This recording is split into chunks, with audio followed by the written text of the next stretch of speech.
Pra vocês é mais importante a Pra não magoar, música? pra não magoar. Pra não Pra magoar, vocês é mais pô. importante a música ou o artista? Não entendi. A música ou... É, o artista. A música. Como assim? Mas qual o sentido? O que é mais importante, o artista ou a música? Eu acho que é música. Pra mim é um artista. É. É a minha música. Você acha que é o artista? Eu acho a música. Eu acho que é a música também. É. É a É, o música. Beatles não tá aí, a música tá aí.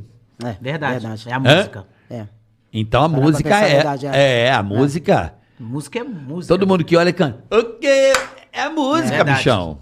Com verdade. certeza. Lógico, vocês são E personas. essa música, ela... Mano... Vocês são personas, certo? Porra, Pepe Neném, todo mundo conhece Pepe Neném, cara. Verdade. Vocês são muito personas. Graças a Deus, em qualquer lugar, Não mano. tenha dúvida. Se eu Sim, ligo, vocês são é Pepe fodidas. Neném. Opa! O pessoal já... Mas, Não quero. mas a canção, quando vocês forem montar o próximo trabalho, tem que focar naquela música que você fala, mano, essa o povo vai cantar fácil. Você fica, né? Música é um inferno, né? Verdade. E essa coisa de TikTok, né, fica Bola? na cabeça, vixe. Pega, fica 24 horas, aquela chiclete. Puta que pariu. Música, cara, é a Chiclete. canção. A canção O muda.